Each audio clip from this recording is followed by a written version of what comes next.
پھر خواص خان خیمے میں داخل ہوا۔ اسے دیکھتے ہی راجکماری گنگا اور اوما دونوں اپنی جگہ پر کھڑی ہو گئیں۔ خواص خان ان کے قریب آیا اور بڑے نرم لہجے میں کہا، راجکماری اور اوما تم دونوں بیٹھ جاؤ، میرے آنے پر تمہیں اٹھنے کی ضرورت نہیں۔ اوما اس سے پہلے میں تمہیں اپنی بہن کہہ چکا ہوں، اب بھی تو میری بہن ہے، تجھ پر پابندی نہیں، تو آزاد ہے، جہاں جانا چاہے جا سکتی ہے، اور اگر تو راجکماری گنگا کے ساتھ رہنا چاہے تب بھی تیری مرضی ہے۔ اس پر اوما جھٹ بولی اور کہنے لگی، خواص خان میرے بھائی، سب سے پہلے تو میں آپ کو مبارکباد دوں گی کہ آپ شیر شاہ سوری کے لشکر میں سپہ سالار اعلیٰ ہیں، اس کے بیٹے ہیں، اور یہ کہ اب صاحب خان کی جگہ آپ خواص خان ہیں، اور یہ لقب آپ کو شیر شاہ سوری نے آپ کی بہترین کارکردگی کے انعام میں دیا ہے۔ دوسری بات جو میں کہنا چاہتی ہوں وہ یہ کہ میں اپنی زندگی کے آخری دم تک راجکماری گنگا ہی کے ساتھ رہوں گی، جہاں یہ رہے گی وہاں میرا بھی ٹھکانہ ہوگا۔ اس پر خواص خان مسکرا کر خوشی کا اظہار کرتے ہوئے کہنے لگا، دیکھو ماں، مجھے تم سی وفادار اور جانثار لڑکی سے یقیناً ایسے ہی جواب کی توقع تھی، تو بخوشی راجکماری گنگا کے ساتھ رہ سکتی ہے۔ یہاں تک کہنے کے بعد خواص خان تھوڑی دیر کے لیے چپ رہا۔ اس کے بعد اس نے نرم آواز میں راجکماری گنگا کو مخاطب کیا، دیکھ گنگا، میں جانتا ہوں تو راجکماری ہے اور آج بھی تو میری نگاہوں میں ایک راجکماری ہی ہے۔ اس میں شک نہیں کہ تھوڑی دیر پہلے شیر شاہ سوری نے تجھے ایک لونڈی کی حیثیت سے میرے حوالے کر دیا تھا، لیکن میں تم پر انکشاف کروں کہ چونکہ میں خود غلام رہ چکا ہوں، اس لیے لونڈی اور غلام کے جذبات اور احساسات سے خوب آگاہ ہوں۔ راجکماری گنگا، پہلی بات یہ ہے کہ میں تمہیں آزاد کرتا ہوں، اب تم میری لونڈی نہیں، تم پہلے کی طرح راجکماری ہو اور ایک آزاد لڑکی ہو، اپنی مرضی سے تم جہاں چاہو جا سکتی ہو، تم پر کوئی قدغن، کوئی پابندی نہیں ہے۔ خواص خان کے ان الفاظ نے حسین اور پرکشش راجکماری گنگا کو بامانی سرگوشیوں جیسا پرکشش اور نیلگوں گوہر آنکھوں میں پھولوں کی طرح مہکتے خوابوں جیسا شاداب بنا کر رکھ دیا۔ خواص خان کے الفاظ نے اس کے ہونٹوں کی سرخ نمی کو زیادہ آبدار اور پائندہ حسن کو مزید گہرا کر کے رکھ دیا۔ کچھ دیر تک وہ ستاروں کے آنچل میں لپٹی بھید جیسی مہکتی مسکراتی خواص خان کی طرف دیکھتی رہی۔ خواص خان کے سلوک کے باعث اس کے خوبصورت چہرے کا حسن کچھ یوں بڑھ گیا تھا جیسے اس نے گلابوں کا لباس زیب تن کر لیا ہو، جیسے اس نے شعائیں پہن لی ہوں، جیسے مرمری گلابی رخساروں کو 7 رنگوں کی سرسراتی دھنک نے چھو لیا ہو۔ تھوڑی دیر تک اس انوکھی اور بے پناہ خوشی میں راجکماری کچھ اس طرح ڈوبی رہی جیسے اس کے ہاتھ کتاب فلک کا کوئی نسخہ کیمیا آ گیا ہو، یا جیسے اپنے سجدہ شوق کو اسے آستانہ مل گیا ہو۔ تھوڑی دیر قبل تک جہاں اس کی حالت سرد بجے چولہے بے نور مرقد جیسی ہو کے رہ گئی تھی، وہاں اب خواص خان کی گفتگو نے اسے صبح کو سلام کرتے پرندوں اور ریشم کے نرم تاروں جیسا خوشکن بنا کے رکھ دیا۔ دیر تک راجکماری گنگا بے پناہ خوشی اور مسرت میں ڈوبی رہی۔ پھر خوشی سے بھرپور آواز میں وہ خواص خان کو مخاطب کر کے کہنے لگی، خواص خان، میرے محسن، میرے مہربان اور مربی، اس سے پہلے بھی آپ نے مجھ پر میری عزت، میری جان بچا کر احسان کیا ہے، آج آپ نے مجھ پر دوسرا احسان کیا ہے، اور یہ کہ مجھے لونڈی سے آزاد کر کے پھر راجکماری ہی بنا دیا ہے، اس کے لیے میں آپ کی حد درجہ ممنون اور شکر گزار ہوں۔ یہاں تک کہتے کہتے راجکماری گنگا کو رک جانا پڑا، اس لیے کہ خواص خان پھر بول پڑا، دیکھو راجکماری گنگا، دوسری بات جو میں تم سے کہنا چاہتا ہوں وہ یہ کہ اگر تم یہاں سے جانا چاہتی ہو تو روہتاس شہر میں تمہاری رہائش کا بہترین انتظام کیا جائے گا۔ جو محل تمہارے باپ کا تھا، اس میں رہنے کے لیے تمہیں اعلیٰ اور عرفہ جگہ مہیا کی جائے گی، اور اگر روہتاس کے قلعے کے علاوہ بھی تم کہیں رہنا چاہو تب بھی اس کا انتظام کیا جائے گا۔ اور اگر تم یہ خطرہ محسوس کرو کہ ماضی میں تم چونکہ راجکماری رہی ہو لہٰذا کچھ لوگ تمہاری جان، تمہاری عزت کے در پہ رہ سکتے ہیں، تو تم یہاں میرے لشکر میں بھی اس وقت تک قیام کر سکتی ہو جب تک تم چاہو، اور جب تک تم یہاں رہو اس وقت تک تمہاری جان، تمہاری عزت کی حفاظت کا بہترین انتظام کیا جائے گا۔ میں ابھی جو خیمے سے نکل کر گیا تھا تو اسی خاطر ہی گیا تھا تاکہ تمہارے لیے سارے متبادل انتظامات مکمل کرنے کے بعد تم سے اس موضوع پر گفتگو کروں۔ خواص خان جب خاموش ہوا تب راجکماری گنگا چہکتی اور خوشگوار آواز میں بولی، خواص خان، میں آپ کا ایک بار پھر شکریہ ادا کرتی ہوں اور آپ سے التجا اور گزارش کرتی ہوں کہ کیا ایسا ممکن نہیں کہ میں آپ کے خیموں کے شہر میں ہی قیام کروں اور میرے اس قیام کے دوران آپ میرا ایک کام بھی کریں۔ اس پر خواص خان نے چونک کر پوچھا، کیسا اور کون سا کام راجکماری؟ راجکماری گنگا کہنے لگی، محترم خواص خان، ایک بار پہلے بھی میں اوما کے ساتھ آپ کی خدمت میں حاضر ہوئی تھی اور ایک گزارش کی تھی، اور وہی گزارش میں اب بھی کرتی ہوں۔ میں آپ کو بتا چکی ہوں کہ ایک شخص نے 3 بار میرا سوئمبر جیتا تھا، اب وہ میرے جسم، میری زندگی، میری جان کا مالک ہے اور میں اپنا سب کچھ اس کے حوالے کرنا چاہتی ہوں۔ وہ مجھے ٹھکرا کر جا چکا ہے لیکن میں ہر صورت میں اسے حاصل کرنے کا عزم کر چکی ہوں۔ اس نے اپنے چہرے پر نقاب ڈال کر میرے سوئمبر میں حصہ لیا تھا، لہٰذا میں اسے جانتی اور پہچانتی نہیں کہ وہ کون ہے، پر خانہ بدوش قبیلے کا سردار فدائی خان، جسے آپ خوب جانتے ہیں، وہ اس اجنبی نقاب پوش سے شناسا ہے۔ میری آپ سے گزارش ہے کہ فی الحال مجھے اپنے لشکر کے اندر ہی ایک خیمہ مہیا کر دیں جہاں میں اوما کے ساتھ رہوں، اور ساتھ ہی ساتھ آپ مجھ پر تیسرا اور بڑا احسان یہ کریں کہ میرے لیے فدائی خان کو تلاش کریں۔ جب وہ مل جائے تو میں اس سے پوچھنا چاہوں گی کہ جس نقاب پوش نے میرا سوئمبر جیتا تھا وہ کون ہے۔ جب فدائی خان سے مجھے یہ خبر ہو جائے گی کہ میرا سوئمبر جیتنے والا کون ہے تو میں آپ کے لشکر سے نکل کر اس کے پاس چلی جاؤں گی۔ اس کے بعد آپ کے لیے کسی زحمت، آپ کے لیے کسی دشواری کا باعث نہیں بنوں گی۔ جواب میں خواص خان نے کہا، دیکھو راجکماری گنگا، جہاں تک تمہارے یہاں رہنے کا تعلق ہے تم جب تک چاہو میرے لشکر میں قیام کر سکتی ہو۔ جہاں تک فدائی خان کو تمہارے لیے تلاش کرنے کا تعلق ہے تو دیکھو راجکماری، میں تمہارے ساتھ وعدہ کرتا ہوں کہ بہت جلد فدائی خان کو تلاش کر کے میں تمہارے پاس لے آؤں گا، پھر گو اس سے اپنا سوئمبر جیتنے والے سے متعلق معلومات حاصل کر سکو گی۔ اب تم اور اوما دونوں میرے ساتھ آؤ تاکہ میں تمہیں بتاؤں کہ تم دونوں نے کہاں اور کس جگہ قیام کرنا ہے۔ اس کے ساتھ ہی راجکماری گنگا اور اوما دونوں خوشی خوشی خواص خان کے ساتھ ہو لی۔ اپنے خیمے کے قریب ہی چند قدم کے فاصلے پر خواص خان دونوں کو ایک خیمے کے دروازے پر لے گیا۔ وہ خیمہ بھی خواص خان کے خیمے جیسا ہی تھا۔ پھر اس خیمے کے دروازے پر کھڑے ہوتے ہوئے اندر کی طرف اشارہ کر کے خواص خان گنگا کو مخاطب کر کے کہنے لگا، دیکھ راجکماری گنگا، یہ خیمہ تمہارے اور اوما کے لیے ہے، اس میں تم دونوں قیام کرو گی۔ خیمے میں ضرورت کی ہر چیز لگا دی گئی ہے، جس طرح میرے اور شیر شاہ سوری کے خیمے پر پہرا لگتا ہے اسی طرح تمہارے اس خیمے پر بھی پہرا لگا رہے گا، اور کوئی بھی تمہاری اور تمہارے محافظوں کی اجازت کے بغیر اس خیمے میں داخل نہیں ہو سکے گا۔ محافظ تمہاری جان، تمہاری عزت کی پوری دیکھ بھال اور نگہبانی کریں گے۔ راجکماری، یہاں اس خیمے میں رہتے ہوئے 2 باتوں کا زبردست خیال رکھنا۔ پہلی بات یہ کہ کبھی میرے خیمے میں آنے کی کوشش مت کرنا۔ یوں جانو کہ اب میں تمہیں چونکہ آزاد کر چکا ہوں لہٰذا میرا اور تمہارا کوئی تعلق اور کوئی واسطہ نہیں رہا، تم آزاد ہو چکی ہو، اپنی مرضی اور اپنی منشا کے مطابق جہاں اور جدھر چاہو جا سکتی ہو۔ میں تمہیں اپنے خیمے میں آنے سے اس لیے منع کر رہا ہوں کہ اس طرح لوگوں کی نگاہوں میں میرے تمہارے تعلقات پیچیدگیاں پیدا کر سکتے ہیں، اور میں ایسی پیچیدگیوں اور بدنامیوں کا متحمل نہیں ہو سکتا۔ ویسے بھی راجکماری گنگا، میرا تمہارا کیا تعلق، کیا جوڑ؟ اور دیکھو راجکماری گنگا، دوسری بات یہ ہے، ہم نے قلعہ روہتاس کو فتح کیا ہے۔ اگر یہاں قیام کے دوران تم انتقام پر اترو اور مجھ پر یا شیر شاہ سوری پر حملہ آور ہونے کی کوشش کرو تو یاد رکھنا یہ تمہاری حماقت اور بے وقوفی ہوگی۔ اگر تم نے ایسا کرنے کی کوشش کی تو اپنی جان سے ہاتھ دھو بیٹھو گی۔ بس یہ 2 باتیں جو میں تم سے کہنا چاہتا تھا، آگے تم خود صاحب عقل ہو، اپنا بھلا برا سوچ سکتی ہو۔ یہاں تک کہنے کے بعد خواص خان رکا، پھر دوبارہ بولا، دیکھو راجکماری گنگا، اب تو اوما کے ساتھ اس خیمے میں داخل ہو، تم دونوں اس میں قیام کرو گی۔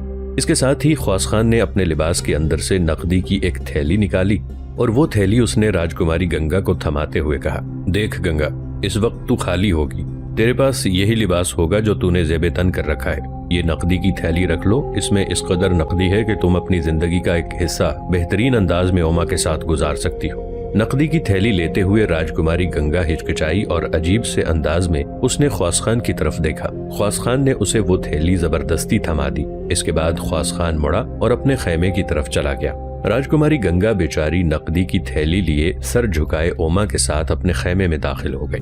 ادھر شیر شاہ سوری کا خیال تھا کہ ہمایوں چنار فتح کرنے کے بعد دیگر قلعوں مثلاً بھارکھنڈ، شیرگڑھ یا سہسرام پر حملہ آور ہونے کی کوشش کرے گا۔ اسی خدشے کے پیش نظر شیر شاہ سوری نے روہتاس فتح کرنے کے بعد اپنا ایک لشکر روہتاس میں رکھا، جبکہ لشکر کا ایک بڑا حصہ لے کر وہ وندھیاچل کے کوہستانی سلسلے میں اپنے قلعے بھارکھنڈ کی طرف چلا گیا۔ لیکن شیر شاہ سوری کی امیدوں اور خدشات کے برخلاف ہمایوں نے چنار فتح کرنے کے بعد چند روز تک وہاں قیام کیا۔ اس کے بعد وہ بنارس کی طرف چلا گیا۔ بنارس پہنچ کر اپنے لشکر کے ساتھ ہمایوں نے پڑاؤ کیا اور اس کے قرب و جوار میں اس نے خیمے ڈال دیے۔ یہاں اس نے قدیم بادشاہ اشوک کی یادگار کے ٹیلے پر ایک چھتری بنائی۔ اس عرصے میں شیر شاہ سوری اپنے لشکر کے ساتھ اپنے قلعہ بھارکھنڈ کے گرد و نواح میں ہی مقیم رہا۔ وہ اس ارادے سے وہاں قیام کیے ہوئے تھا تاکہ جان لے کہ ہمایوں اب اس کے متعلق کیا ارادے رکھتا ہے۔ بنارس پہنچ کر ہی ہمایوں کو خبر ملی کہ شیر شاہ سوری کے بہترین جرنیل اور سپہ سالار خواص خان نے بنگال فتح کر لیا ہے اور اب بنگال پر شیر شاہ سوری کا قبضہ ہے اور وہاں شیر شاہ سوری کا بیٹا جلال خان حکمران ہے۔ یہ خبر سنتے ہی ہمایوں غضبناک اور سیخپا ہوا اور اس نے ارادہ کر لیا کہ وہ شیر شاہ سوری کے قلعوں بھارکھنڈ اور شیرگڑھ کے علاوہ اب روہتاس پر بھی حملہ آور ہوگا اور ہر صورت میں ہر قلعہ شیر شاہ سوری سے چھین کر رہے گا۔ اس کے بعد وہ بنگال پر حملہ آور ہوگا۔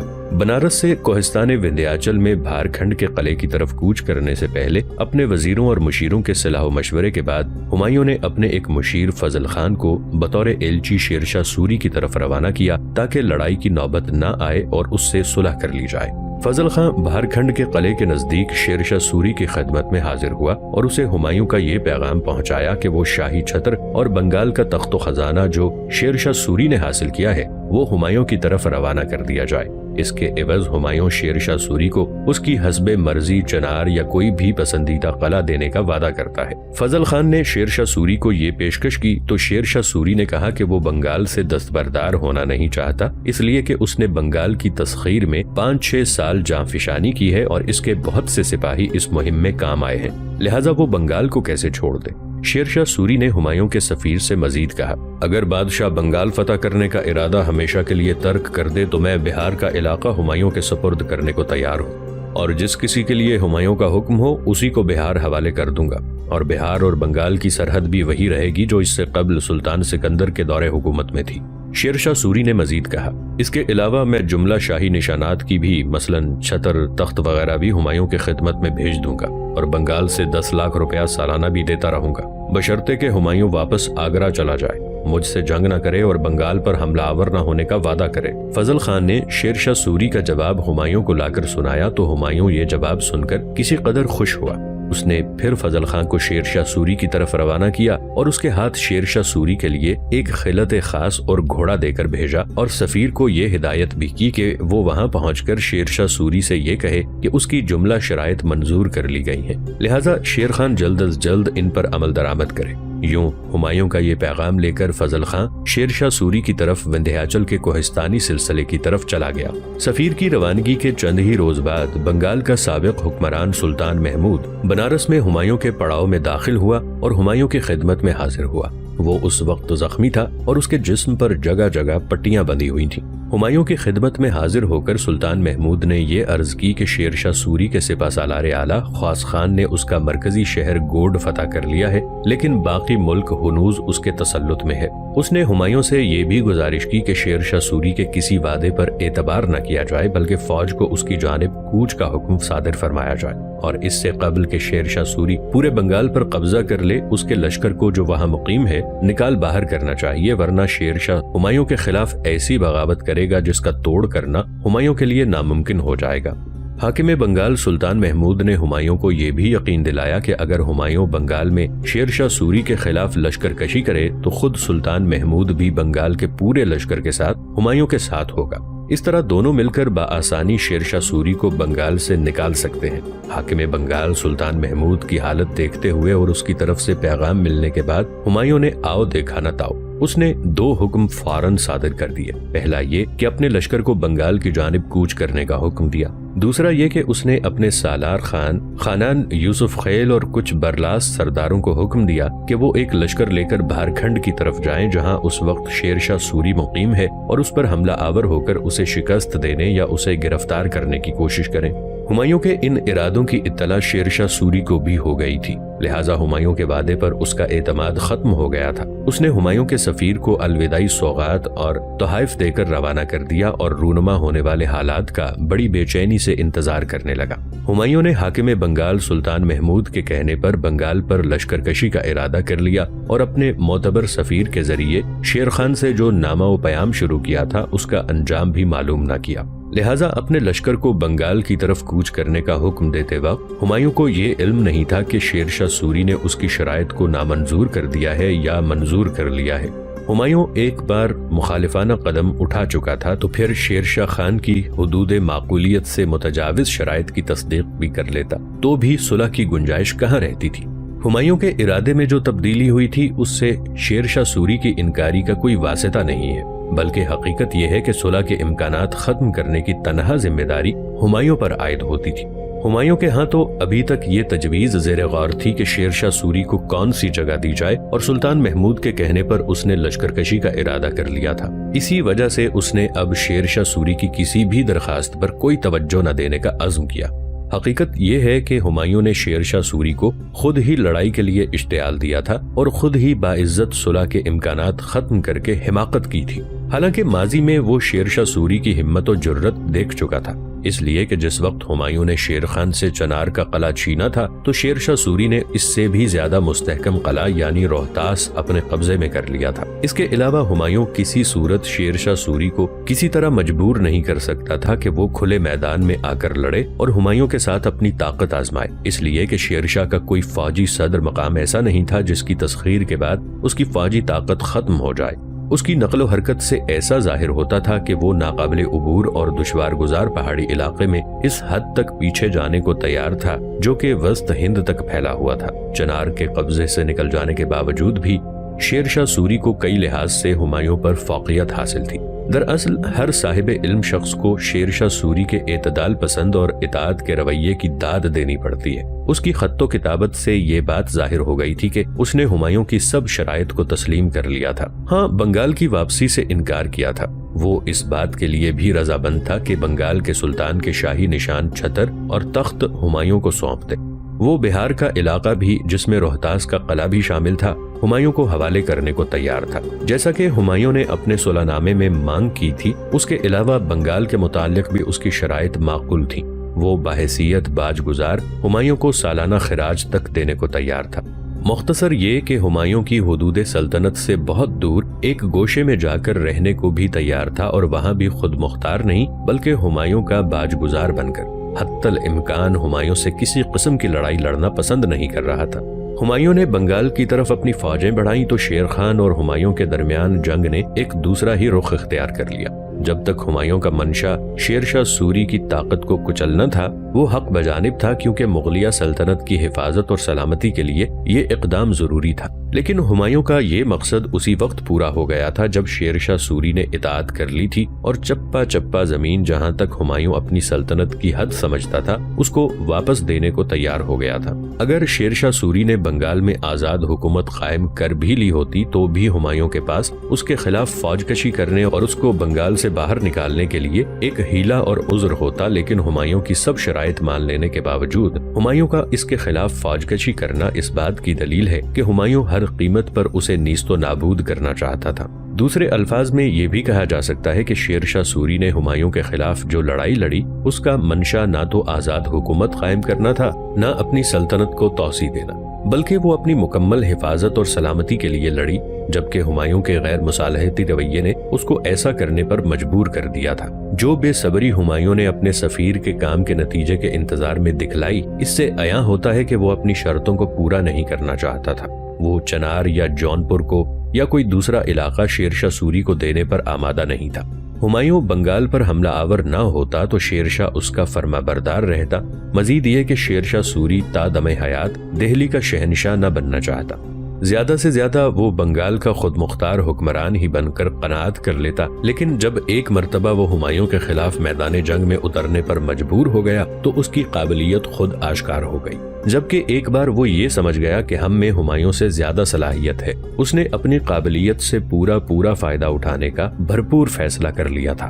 کوہستان بندیاچل میں بھارکھنڈ کے قلعے سے باہر شیر شاہ سوری کو جب خبر ہوئی کہ ہمایوں اپنے لشکر کے ساتھ بنگال کی تسخیر کے لیے روانہ ہو چکا ہے، تب اس نے اپنے سالاروں کا اجلاس طلب کیا۔ اس اجلاس میں شیر شاہ سوری نے فیصلہ کیا کہ وہ خود خاص خاں کے ساتھ سواروں کے چند دستوں کے ساتھ بنگال کے مرکزی شہر گوڑ کا رخ کرے گا، جبکہ باقی لشکر کوہستان وندھیاچل میں ہی کچھ دن رہ کر ہمایوں اور اس کے ذیلی لشکروں کی نقل و حرکت کا جائزہ لے گا۔ جب یہ بات پختہ ہو جائے گی کہ ہمایوں کے سارے ہی لشکر بنگال کی طرف روانہ ہو چکے ہیں تو لشکر کا باقی حصہ بھی وندھیاچل سے نکل کر قلعہ روہتاس میں جا کر محصور ہو جائے گا، تاکہ بنگال کے بعد اگر ہمایوں روہتاس کا رخ کرتا ہے تو اس کا دفاع کیا جائے۔ پیچھے رہ جانے والے لشکر کا سالار شیر شاہ سوری نے ہیبت خان نیازی کو بنایا تھا، اور اسے راجکماری گنگا اور اس کی باندی اوما کا خاص خیال رکھنے کی تاکید خود شیر شاہ سوری اور خواص خان نے بھی کی تھی۔ شیر شاہ سوری نے ہیبت خان نیازی کو یہ بھی حکم دیا تھا کہ جب وہ اپنے لشکر کے ساتھ روہتاس میں داخل ہو تو راجکماری گنگا سے پوچھا جائے کہ وہ اپنے شاہی محل کے اسی حصے میں قیام کرنا چاہتی ہے جس میں وہ اپنے باپ کے ساتھ رہا کرتی تھی، یا وہ کسی اور جگہ رہائش پذیر ہونا چاہتی ہے۔ ہیبت خان نیازی کو یہ ساری ہدایت دینے کے بعد شیر شاہ سوری اور خواص خان 500 جرری سواروں کے ساتھ کوہستان وندھیاچل سے رات کی تاریکی میں کوچ کر گئے۔ ہمایوں کو بھی شیر شاہ سوری کے متعلق خبر ہو چکی تھی کہ وہ 500 سواروں کے ساتھ اپنے سالار اعلیٰ خواص خان کے ہمراہ بنگال کے مرکزی شہر گوڑ کی طرف روانہ ہوا ہے، لہٰذا اس نے اپنے لشکر کا ایک حصہ شیر شاہ سوری کے تعاقب میں لگا دیا۔ لیکن شیر شاہ سوری اپنی دانشمندی اور اپنی دور اندیشی سے ہمایوں کے اس لشکر کو چکر دیتا ہوا تعاقب کرنے والے ہمایوں کے لشکر کے عقب میں پہنچا۔ پھر وہ سہسرام کے کوہستانی سلسلے میں جا چکا تھا۔